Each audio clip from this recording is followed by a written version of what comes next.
In the heart of Yellowstone National Park, on a crisp September morning in 2002, a family of four stood laughing by a bubbling thermal spring, their digital camera clicking as they captured the moment. Sean Caldwell, a 38-year-old park ranger turned amateur photographer, snapped photos of his wife, Leona, and their two children, 10-year-old Juniper and 7-year-old Dalton, their faces glowing with the kind of joy only a family adventure can bring. The Caldwells were meticulous planners, known for their love of the wild and their careful preparation for every hike. Sean, with his weathered field guide and topographic maps, could navigate Yellowstone's trails blindfolded. Leona, a botanist, taught the kids to spot wildflowers by name, but by nightfall their laughter was gone, swallowed by the vast, unforgiving wilderness. They never returned to their campsite. For years, their disappearance baffled rangers, volunteers, and a grieving community.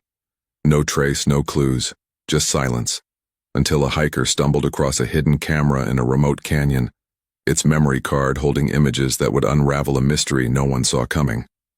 The sun hung low over Yellowstone's Lamar Valley, painting the rolling hills in shades of gold and amber. It was September 12, 2002, and Sean Caldwell adjusted the straps of his backpack, double-checking the water bottles and granola bars packed for the day. Juniper, with her braided pigtails and a notebook for sketching plants, bounced excitedly beside her mother. Dalton, clutching a small stuffed wolf he called Echo, asked if they'd see a real wolf today. Leona smiled, promising they'd keep their eyes peeled. The family had planned a 6-mile loop along the Slough Creek Trail, a moderate path known for its sweeping views and occasional wildlife sightings. They'd camped in Yellowstone for a week, a tradition since Juniper was a toddler, and Sean's ranger training meant they never took chances. He carried a satellite phone, a first aid kit, and a detailed itinerary left with the park's backcountry office. By 6 p.m., they were due back at their campsite where Leona's brother Miles waited to join them for dinner. When 7 p.m. came and went, Miles chalked it up to a slow pace. Kids could dawdle after all, but by 8:30 p.m., with the sky bruising purple and no sign of them, a gnawing worry took hold. Miles drove to the nearest ranger station, his hands shaking as he explained that his sister's family was overdue. Ranger Alice Henshaw, a 15-year veteran with a reputation for staying calm under pressure, took the report. Sean's expertise made the situation unusual. A man who could read animal tracks like a storybook and start a fire with damp wood didn't just vanish. With a child as young as Dalton, Sean would have been hyper-vigilant, planning for every contingency. Alice's gut told her this wasn't a simple case of getting lost. She activated the park's search and rescue protocol, and by dawn, a command post buzzed with activity at the Slough Creek trailhead. Helicopters thrummed overhead, their pilots scanning the endless sea of lodgepole pines and open meadows. Ground teams, a mix of rangers and volunteers, fanned out, their radios crackling with coordinates. Yellowstone's terrain was as deceptive as it was beautiful. Gentle trails could drop into steep ravines, and thermal areas hid scalding dangers beneath thin crusts of earth. The searchers moved methodically, checking for footprints, broken branches, anything. They found nothing. Days turned into weeks, and the search grew desperate. The Caldwells' campsite, untouched since that morning, held their neatly packed tent, a cooler with food, and Sean's truck in the parking lot. The only clue was a single photo uploaded to Leona's email from Sean's camera at 11:47 a.m. that day.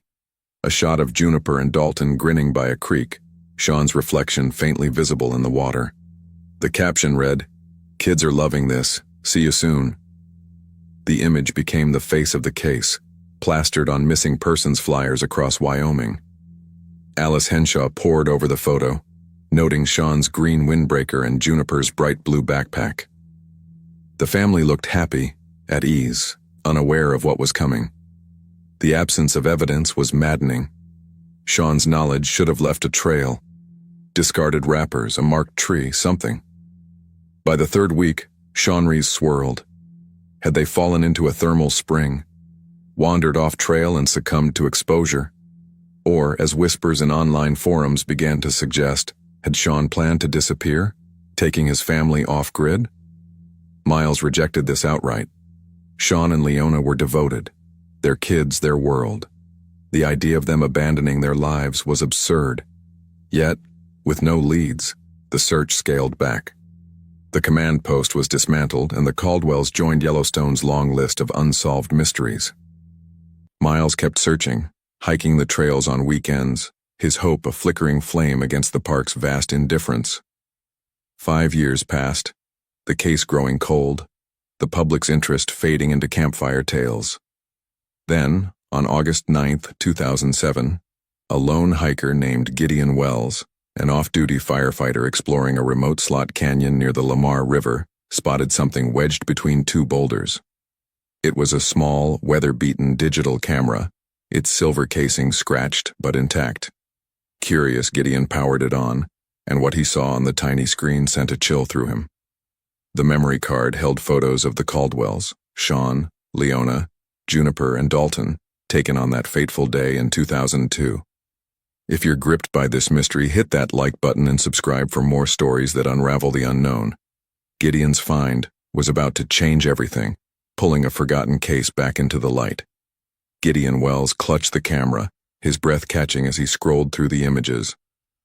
The tiny screen flickered with snapshots of the Caldwells' final hours, Leona pointing at a distant elk, Juniper sketching in her notebook, Dalton holding Echo the stuffed wolf against a backdrop of towering pines. The last photo, time-stamped 2:14 p.m. on September 12, 2002, showed Sean kneeling beside a narrow stream, his green windbreaker vivid against the gray rocks. Behind him, a faint shadow stretched across the ground, not his own but something else, indistinct and unsettling. Gideon's firefighter instincts kicked in. This wasn't just lost gear. He marked the GPS coordinates and hiked 3 hours back to the Lamar Ranger Station, where he handed the camera to Ranger Alice Henshaw. Her hands trembled as she recognized the family in the photos. The Caldwells' case file, buried under 5 years of dust, was reopened that day. The camera, a rugged model designed for outdoor use, was sent to the Wyoming State Crime Lab in Cheyenne. Forensic technician Dr. Mara Keene, a specialist in digital evidence recovery, took charge.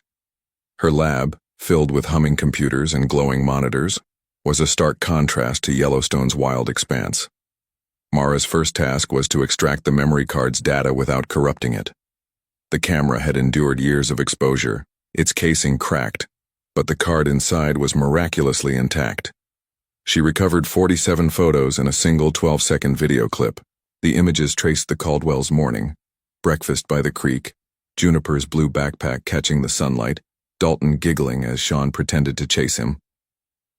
The video, shot at 1:52 p.m., showed Leona narrating as the family crossed a rocky outcrop. "Look at that geyser basin," she said, her voice warm. "Sean says we're making great time." The clip ended abruptly, the camera jerking as if dropped. Mara noticed something else. Metadata embedded in the files revealed the camera's GPS had been active, pinpointing each photo's location. Plotting the coordinates, she mapped a path veering slightly off the Slough Creek Trail toward a rugged area known as Hellroaring Canyon, a place Sean, with his ranger experience, would have avoided with young kids. The shadow in the final photo gnawed at Alice Henshaw. Enlarged on a lab monitor, it was humanoid but blurred, impossible to identify. Was it a hiker, a trick of light, or something more sinister? The discovery electrified the investigation. Alice assembled a small team of elite rangers and a geologist, Dr. Nicholas Adams, to explore Hellroaring Canyon. The terrain was brutal. Steep cliffs, loose scree, and thermal vents that could burn through boots. Using the camera's GPS data, they retraced the Caldwells' path, moving deeper into the canyon than any search team had gone in 2002. The original search had focused on the main trail, assuming Sean's expertise kept them close to safety. Hellroaring, with its treacherous drops and hidden sinkholes, had been deemed too dangerous for a family hike. On day 2, the team found a clue, a child's sneaker size 2, caked in dried mud, wedged under a boulder. It matched Dalton's shoes from the missing persons report. Nearby, a scrap of blue fabric, torn from Juniper's backpack, clung to a thorny shrub. The finds were small but seismic, Proof the Caldwells had been here. Alice's heart raced. They were closer than anyone had been in years, but the canyon offered no further answers. The trail went cold again, and the shadow's mystery deepened. Dr. Mara Keene dug deeper into the camera's data, analyzing the video's audio for background sounds. Amid Leona's narration, she detected a faint, rhythmic noise, like footsteps on gravel, not matching the family's movements. Someone else was there, close enough to be heard but out of frame. The realization shifted the case from a wilderness accident to something potentially criminal. Alice contacted the FBI and Agent Tessa Breyer joined the investigation. Tessa, a seasoned profiler, suspected foul play. Sean's skills made an accidental disappearance unlikely. The shadow and footsteps suggested an encounter. She Seanrized the Caldwells had crossed paths with someone, perhaps a poacher or transient, who didn't want witnesses. Yellowstone, despite its beauty, had a history of drifters living off-grid, some with records for petty crimes. Tessa's team scoured park records from 2002, focusing on citations issued near Slough Creek. They found a report of a man named Harlan Tate, a local drifter cited for illegal camping 2 weeks before the Caldwells vanished. Harlan was known for scavenging in remote areas, avoiding rangers and carrying a distinctive hand-carved walking stick. Could he be the shadow? The camera's evidence was compelling, but it raised more questions. Where was the family now? Had they fallen into a hidden thermal sinkhole, their bodies dissolved by boiling water? Or had someone ensured they'd never be found? The search team pushed deeper into Hellroaring Canyon, guided by the GPS data and a growing sense of unease. If this story's pulling you in, smash that like button and subscribe for more mysteries that keep you guessing. The camera had spoken, but its final secrets were still locked away, waiting to be uncovered. Hellroaring Canyon seemed to swallow sound itself, the air thick with the scent of sulfur from hidden thermal vents.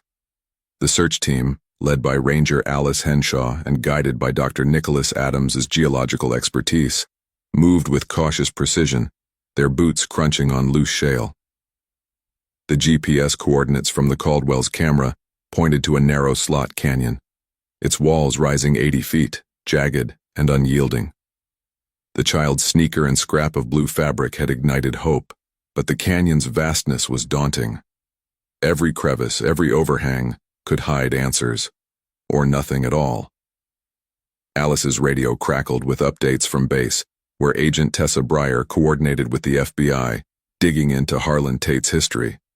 The Drifter's 2002 citation painted a picture of a loner, 42 years old, known for scavenging scrap metal and poaching fish in Yellowstone's backcountry. He'd vanished from park records after the citation.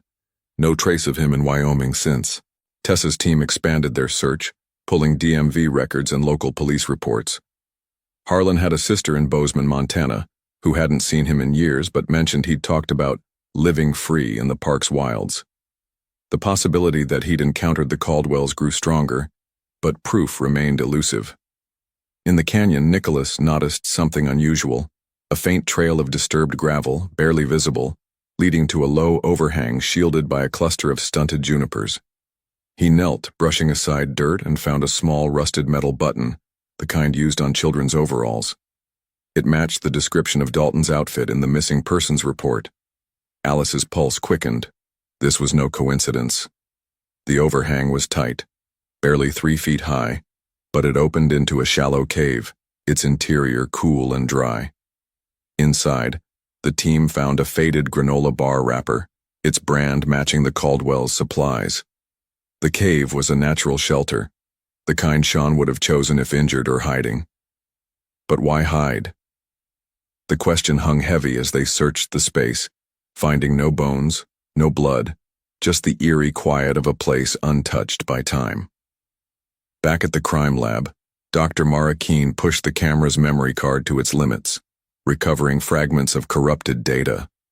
One partial image, time-stamped 2:17 p.m., showed a blurry figure holding what looked like a stick or pole standing near a rock formation.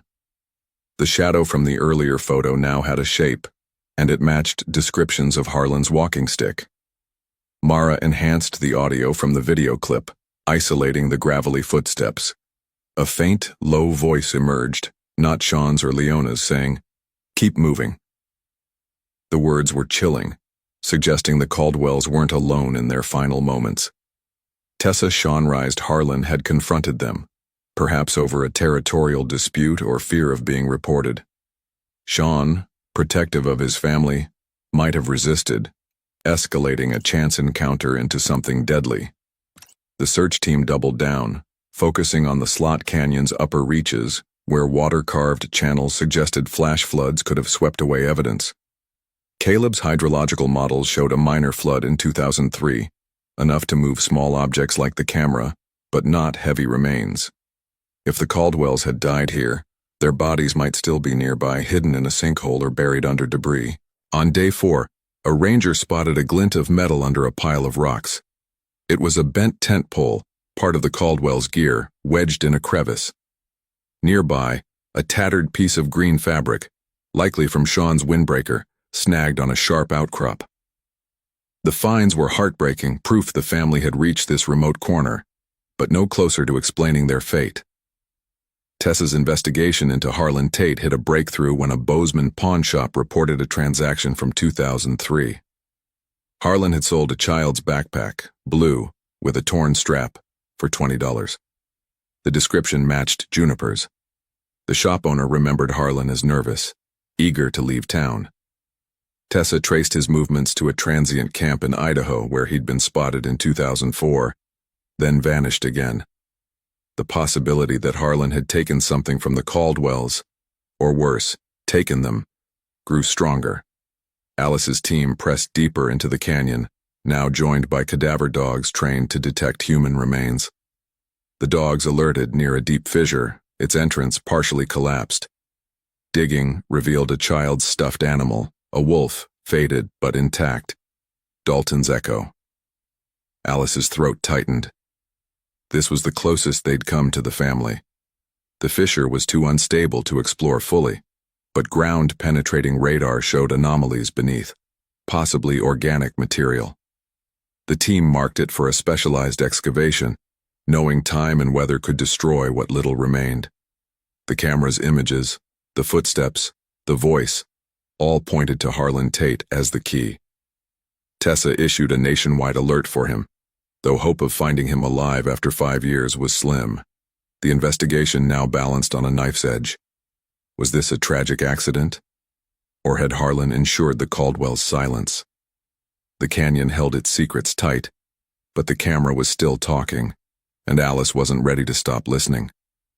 If this mystery has you hooked, hit like and subscribe to dive deeper into stories that haunt the wild. The truth was close, buried in rock and time, waiting for one final push to break free. The fissure in Hellroaring Canyon loomed like a wound in the earth, its jagged edges daring the team to probe deeper. Ranger Alice Henshaw stood at its mouth, the air heavy with the mineral tang of ancient rock. The discovery of Dalton's stuffed wolf echo had hit hard, a tangible piece of a little boy's world, now reduced to a tattered relic. The ground-penetrating radar had flagged something beneath the fissure, irregular shapes that could be human remains or just geological noise. Excavation was risky. The unstable walls could collapse, but Alice knew they couldn't walk away. The Caldwells deserved answers. She called in a specialized team from the National Park Service, equipped with shoring equipment to stabilize the fissure. Meanwhile, Agent Tessa Breyer's pursuit of Harlan Tate intensified. A tip from an Idaho sheriff placed him in a transient camp near Coeur d'Alene in 2005, living under an alias. He'd been arrested for petty theft, but slipped away before sentencing. Tessa's team found a grainy photo from the arrest, a gaunt man with a carved walking stick, its handle wrapped in frayed leather cord. It matched the shape in the camera's blurry image. Harlan wasn't just a drifter. He was a ghost, moving through the margins of society, leaving whispers but no trace. In the canyon, the excavation team worked with surgical care, bracing the fissure's walls with steel supports. They cleared loose rock, revealing a narrow chamber below, about 10 feet deep. At the bottom, partially buried in silt, they found a small plastic case, a camera lens cap engraved with TC, Sean Caldwell's initials. Nearby lay a shredded fragment of Leona's field notebook, its pages brittle but legible, listing wildflowers, paintbrush, lupine, columbine. The finds were intimate, devastating, proof the family had been in this exact spot. But no bones, no definitive sign of their fate.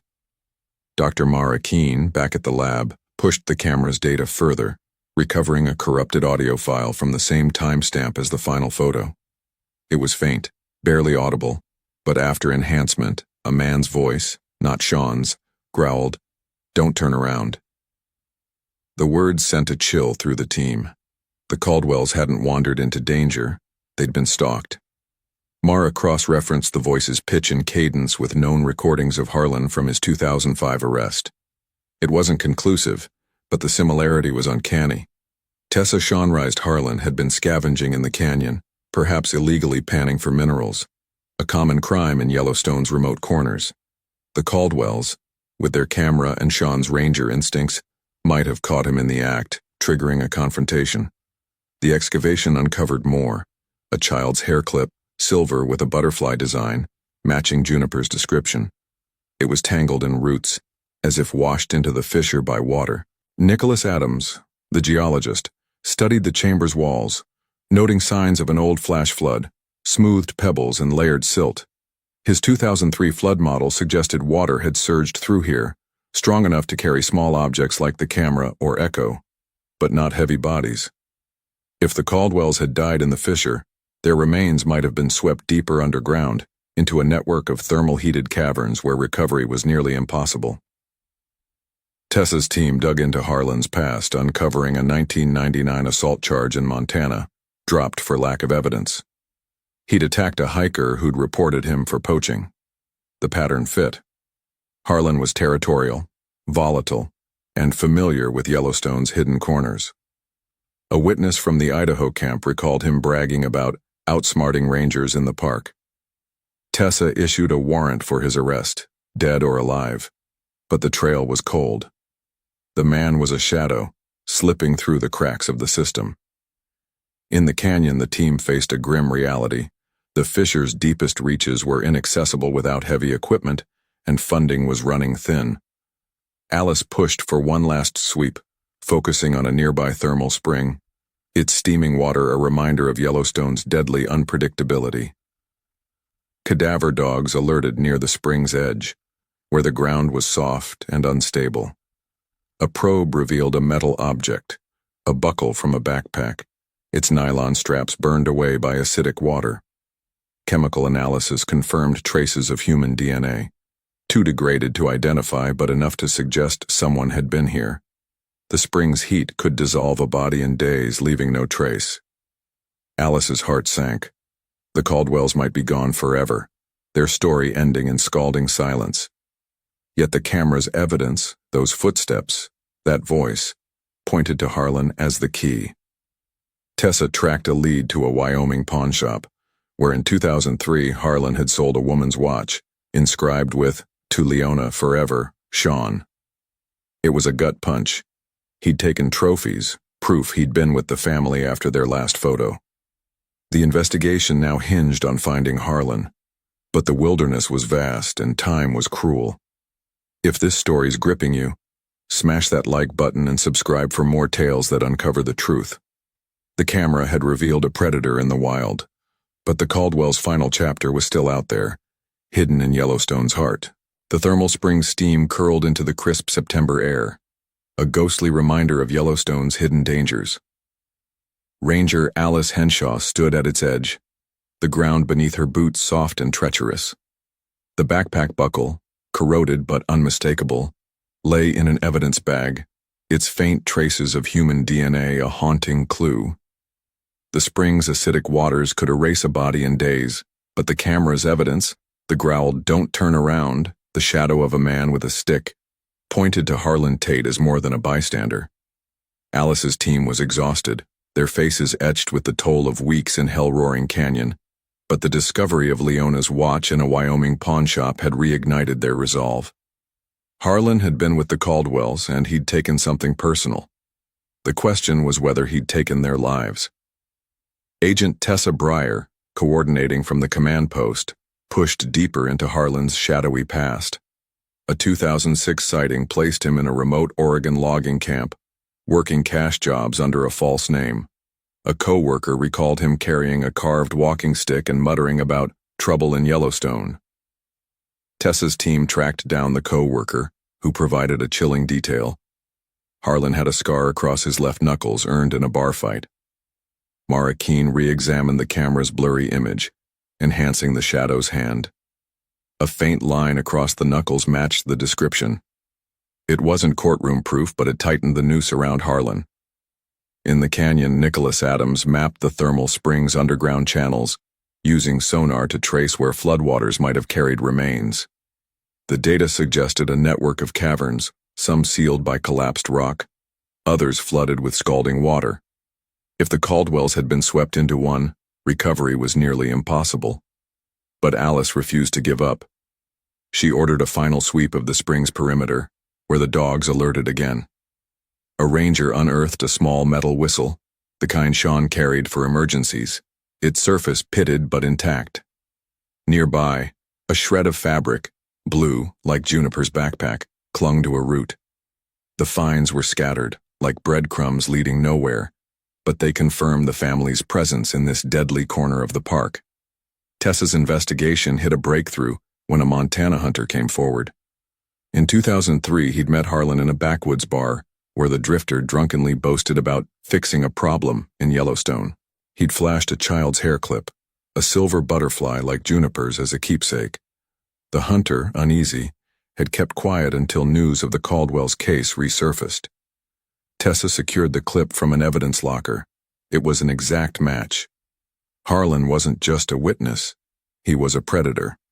The FBI escalated the manhunt, circulating Harlan's photo to every law enforcement agency west of the Rockies. Alice's team, meanwhile, faced a new challenge. A storm was forecast, threatening to flood Hellroaring Canyon and bury any remaining evidence. They worked against the clock, using drones to scan inaccessible ledges. On the final day, a drone captured a glint high on a cliff face, a metal carabiner, clipped to a frayed rope, dangling from an overhang.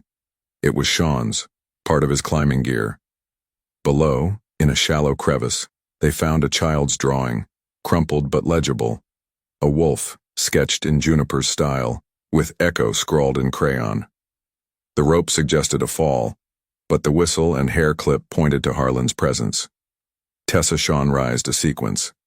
Harlan, caught poaching, confronted Sean, who tried to protect his family. A struggle ensued, and Sean, Leona, and the kids either fell or were pushed into the spring's deadly waters. Harlan, panicked, grabbed trophies, the watch, the clip, and fled, leaving the camera behind when it fell into a crevice. The storm hit, washing away hope of further excavation. Alice stood in the rain, the carabiner in her hand, knowing the Caldwells were likely gone, dissolved by the park's brutal chemistry. But the camera's secrets had exposed Harlan's role, and Tessa was closing in.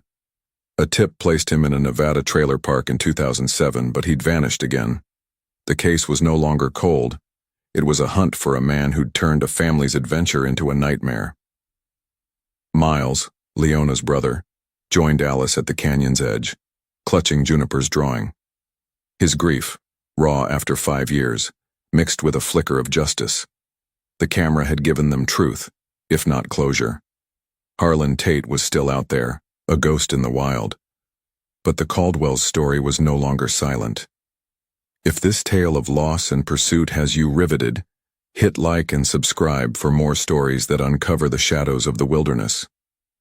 The hunt for Harlan was far from over, and Yellowstone's secrets were still whispering, waiting for the final piece to fall into place. The rain in Hellroaring Canyon fell in relentless sheets, turning the ground to mud and forcing Alice Henshaw's team to retreat. The carabiner, Juniper's wolf drawing, and the whistle lay sealed in evidence bags, each a silent testament to the Caldwells' final moments. Ranger Alice stood under a tarp, her eyes fixed on the thermal spring's steaming surface, its heat a cruel reminder of how Yellowstone could erase a family without a trace. The camera's images, Sean's smile, Leona's narration, the sinister shadow, had brought them this far, but the storm had ended their search for remains. Agent Tessa Breyer, back at the command post, refused to let Harlan Tate slip away.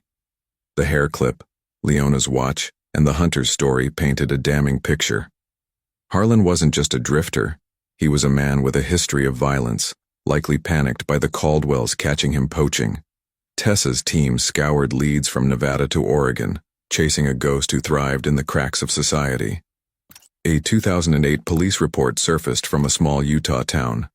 A man matching Harlan's description, scarred knuckles and all, had been questioned for stealing camping gear. He'd carried a carved walking stick and mumbled about staying clear of Yellowstone. The lead was fresh enough to act on. Tessa dispatched agents to the area, hoping Harlan was still nearby. In Cheyenne, Dr. Mara Keene made a final push on the camera's data, recovering a partial image from a deleted file, time-stamped 2:19 p.m. on September 12, 2002. It showed a rocky ledge, Sean's green windbreaker barely visible at the edge of the frame, and a hand, Harlan's with that telltale scar, gripping a stick raised high. The image wasn't proof of murder, but it screamed intent. Mara's audio analysis pulled one last fragment, a child's scream, cut off abruptly. Juniper or Dalton, it was impossible to tell, but it was enough to make Alice's blood run cold. The Caldwells hadn't fallen, they'd been attacked. Tessa's team tracked Harlan to a derelict trailer in a Nevada desert lot, abandoned but filled with clues, a tattered map of Yellowstone marked with Hellroaring Canyon, and a child's butterfly hair clip, identical to Juniper's. The trailer's owner said Harlan had left months earlier, headed for Mexico. Tessa issued an international alert, but the trail was cooling fast. In Yellowstone, Alice and Miles met at the Slough Creek trailhead, where the Caldwells had begun their hike 5 years ago. Miles clutched Juniper's drawing, his voice steady despite his grief. "They didn't just disappear," he said. "That man took them from us." Alice nodded, her jaw tight. The camera had given them truth. Harlan Tate had confronted the Caldwells, likely over his illegal scavenging. Sean, protective and defiant, had fought back, and Harlan, in a moment of rage, had struck, sending the family into the spring's deadly waters. The camera, dropped in the chaos, had been swept into a crevice by the 2003 flood, waiting for Gideon Wells to find it. The case was solved but not closed. Harlan remained a fugitive, his face on every law enforcement bulletin from Wyoming to the border. The Caldwells' remains were likely lost to the spring's acid, their laughter silenced forever. Yet the camera's images lived on, a digital echo of a family's love, preserved against the odds. Alice filed her final report, recommending the case stay active until Harlan was found. Miles began a foundation in the Caldwells' name, funding safety programs for park visitors, determined to keep their memory alive. The trailer park lead went cold, but Tessa vowed to keep hunting, knowing Harlan couldn't hide forever. On a quiet evening, Alice returned to Hellroaring Canyon alone, standing by the spring.